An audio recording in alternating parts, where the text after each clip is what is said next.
All right, so taking all those pieces that we've learned from the other videos, let's put them all together and actually practice an example here. So constant always goes on the other side. So in this case, 0 minus 3 is negative 3. I'm left with x squared minus 2x on this side.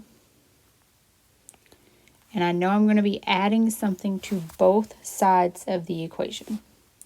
So on this side is negative 2 divided by 2 quantity squared.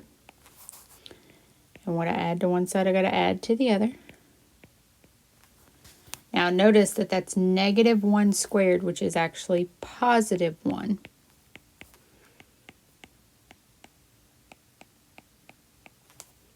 So negative 3 plus 1 is negative 2.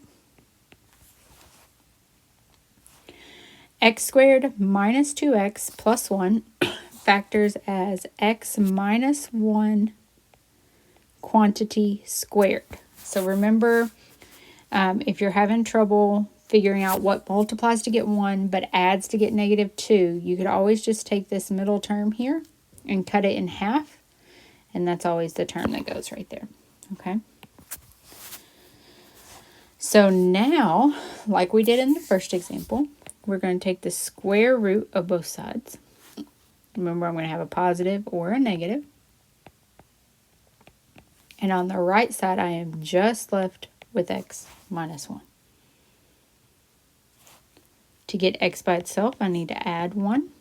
We like to put that out front with the plus or minus in the middle. Now, we're going to take some knowledge from 2-4. Remember, imaginary numbers. And that's going to be an I out in front of the square root of 2, because we do not like to leave that negative under the square root. So this becomes my final answer.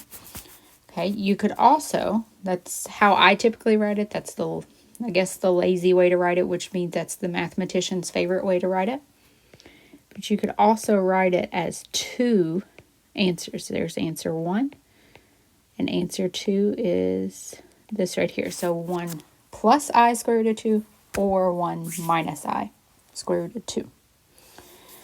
And that is how you solve by completing the square.